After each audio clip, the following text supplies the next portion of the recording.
Deputada Adriana, com a palavra. Muito obrigada, deputada Bia. Eu cumprimento aqui o ministro Silvio Almeida, agradeço a sua presença nessa comissão. Ministro, eu sou do Partido Novo, e nós, do Partido Novo, questionamos algumas coisas que, inclusive, o senhor explanou hoje, né? Então, acho que é muito bom esse debate, eu acho que é bom realmente conversarmos, mas a questão toda dentro desse contexto, e até para ver se você vê onde eu vou colocar o foco, que eu sou deputada de segundo mandato, e no último mandato eu fui presidente da Frente contra a Corrupção. Tá. Me dá o microfone, por favor. Alô. E, na verdade, a nossa luta sempre foi questionar e lutar contra o crime, contra a impunidade e tal. Então, o fato dos eventos relacionados à senhora Luciane Barbosa Farias, sabendo que era esposa de líder do PCC, condenada em segunda instância por organização criminosa, associação para o tráfico, lavagem de dinheiro, realmente nos causou assim muito desconforto, especialmente a mim. Principalmente porque foi feita audiência com servidores, o Ministério pagou diárias e viagens. Tá? É Comando Vermelho, só para corrigir aqui, tá? Eu falei errado. Mas nós fizemos requerimento de informação, que o senhor já deve ter recebido, a gente fez denúncia na Comissão de Ética Pública, fizemos um projeto de lei falando sobre a não publicização de agenda e compromissos para configurar como improbidade administrativa, e fizemos, inclusive, um requerimento de informação falando sobre pagamento de diárias à referida cidadã pelo Ministério. Então, o senhor publicou notas, eu vou ser muito objetiva nas minhas perguntas, até porque eu gostaria de ter essa objetividade nas respostas. O senhor publicou nota falando que existe um orçamento próprio reservado ao Comitê de Prevenção e Combate à Tortura e que isso foi indicação exclusiva dos comitês estaduais. E a pergunta aqui que eu gostaria de fazer: qual é o instrumento legal que obriga o seu ministério a arcar com essas despesas? Porque se eles têm autonomia para indicar e você não interfere, que foi uma das afirmações que o Ministério fez, por que o Ministério paga, não faz checagem absolutamente nenhuma, por uma dama do tráfico condenada, né? E não há nenhum tipo de cuidado em relação a isso, já que estamos também falando de verba pública.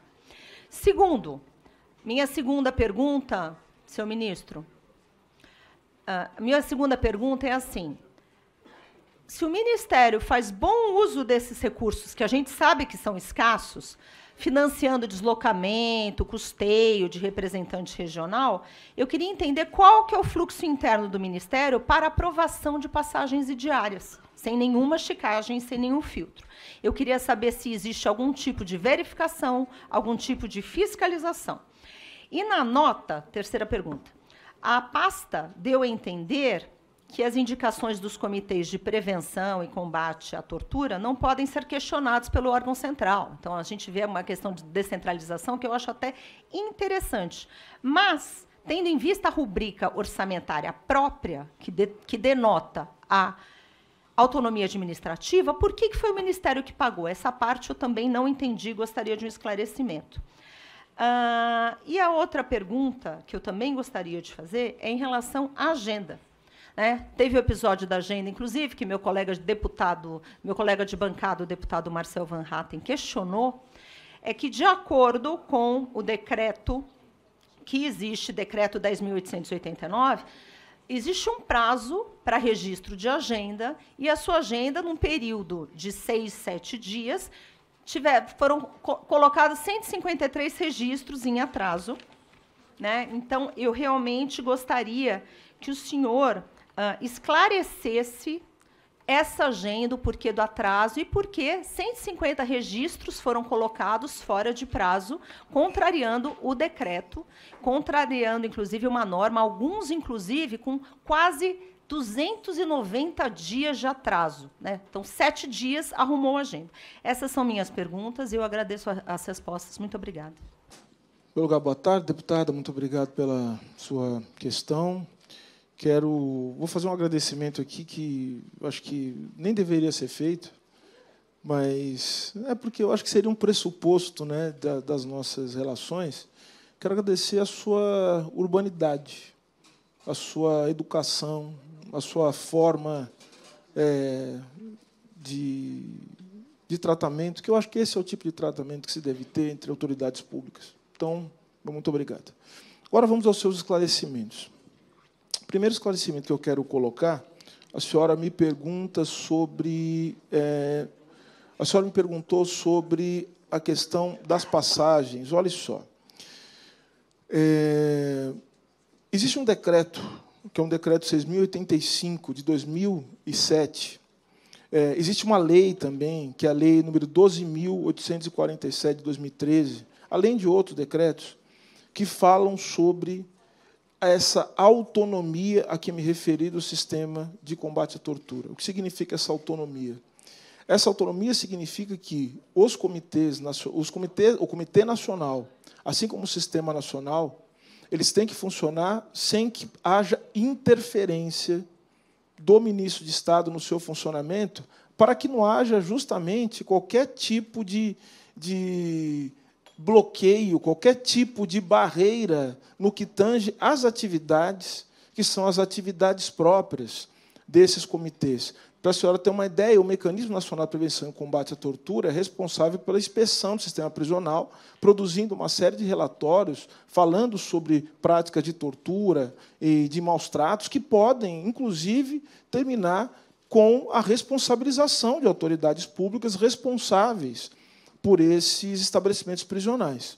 Então, é nosso dever garantir essa autonomia política, por isso que eles têm uma rubrica orçamentária própria, e a própria lei diz que cabe ao Ministério fornecer, é expresso, apoio técnico para que essas atividades possam ser realizadas pelo comitê. Existe, inclusive, um regulamento interno que fala sobre isso. Agora, em relação ao Estado do Amazonas, veja só, a senhora me pergunta sobre se há algum tipo de mecanismo de supervisão. Esse mecanismo de supervisão é um mecanismo que vem. Esse mecanismo de supervisão é um mecanismo do próprio sistema, porque vejam só, olha que interessante isso aqui. O Comitê Estadual do Amazonas ele tem um regramento próprio com uma série de regras, e essas regras são essas regras que filtram justamente a indicação de pessoas para esses comitês, para participação em eventos. Né? Então, esse é um primeiro ponto. Outro ponto, sobre o regramento para emissão de passagens. Nós seguimos o que determina a legislação. A legislação é essa aqui, ó. É uma portaria número 29, de 31 de janeiro de 2022, assinada pela Secretaria Executiva Adjunta do Ministério da Mulher, da Família e dos Direitos Humanos, que era comandada, à época, pela ministra Damares. Está aqui. Então, nós seguimos exatamente as regras para a emissão de passagem, nós seguimos exatamente os filtros que existiam para o controle de quem participa dos eventos, e, de novo, essa indicação ela foi feita para uma pessoa que, até aquele momento, não tinha nenhum tipo de condenação. Isso é muito importante dizer. Tá? Agora, para além disso, sabe o que reforça a autonomia da indicação dos comitês estaduais? O que reforça a autonomia dos comitês estaduais é o fato de que, depois do ocorrido, o próprio Ministério Público do Estado do Amazonas fez uma série de recomendações para que houvesse maior controle por parte das autoridades do Amazonas em relação a isso. Ou seja, não foi nada dirigido ao Ministério dos Direitos Humanos e da Cidadania. E, mesmo assim, se a senhora quiser saber, eu tomei a iniciativa, e, obviamente, que a iniciativa que eu tomei é para preservar o comitê, preservar a Política Nacional de Prevenção e Combate à Tortura, que faz um trabalho importantíssimo para o Brasil. Eu tomei a iniciativa de pedir ao controle interno que fizesse algumas observações para que houvesse o aprimoramento das regras de emissão de passagem. Um ofício que enviei ao controle interno para que isso fosse feito. Além do mais, a nossa própria corregedoria do Ministério está analisando e apurando, né, para saber se existiu algum tipo de irregularidade, mas eu já posso dizer, o Ministério dos Direitos Humanos seguiu todas as regras necessárias. Não sei se já passou meu tempo, se posso falar da agenda ainda também, porque eu acho que é importante falar sobre a agenda, mas posso falar depois. A deputada tem mais 1 minuto para réplica, aí no seu 1 minuto de réplica pode falar. Obrigada, ministro, pelos esclarecimentos, mas assim, a minha pergunta é em relação a esse aprimoramento. Então, eu entendi que tenham leis, que vocês tenham seguido o protocolo existente, mas a pergunta objetiva é, se indicarem o Fernandinho Beiramar, o Ministério não tem autonomia para vetar? Essa é uma pergunta, até porque, como eu disse, eu presidi a... Tem que aceitar? É uma pergunta. Mas, para finalizar também, porque, na minha visão, o Ministério tem, sim, responsabilidade, mas eu entendo que você explicou que tenha tido regras e tudo mais. Tem a questão do tio Patinhas também, que a questão toda é... o tio Patinhas foi transferido, tal, foi preso mais uma vez, e a esposa dele pode ter sido condenada depois, mas o marido tem passagem desde antes de 2020. Então, como fica isso e essa checagem? Essa é a minha pergunta para o senhor. Muito obrigada. Olha, eu vou ser muito sincero com a senhora. Quando esse caso chega até o Ministério, eu já falei, todas as regras de controle, elas são feitas a partir do sistema nacional que envolve os comitês estaduais. Então, a pergunta que a senhora me faz, se um criminoso condenado que está preso, se ele participaria, é óbvio que não, até porque ele estaria preso. Ele não poderia sequer participar, né, de um comitê como esse, até porque, vejam só, essas participações são feitas por meio de organizações de associação da sociedade civil que são escolhidas por meio de edital, feitas pelos estados. Então, as associações, elas indicam essa participação por meio de editais e que têm as suas regras. Então, vejam que essa pergunta sobre a relação que possa eventualmente existir com alguém, isso aí é parte do controle do Estado e está sendo investigado pelo Ministério Público e pelo Judiciário do Estado do Amazonas. Isso não é um papel do Ministério dos Direitos Humanos e da Cidadania, por mais que nós estejamos sempre atentos para aprimorar as nossas regras de controle social, e essas regras elas serão feitas respeitando a garantia os direitos fundamentais de todas as pessoas, não tenha dúvida disso. Obrigada, ministro. Não, nós vamos seguir. Tá bom, mas eu só queria, assim, a minha indignação é porque ela está condenada, pode não estar presa, mas condenada. Mas ok, ministro, obrigada.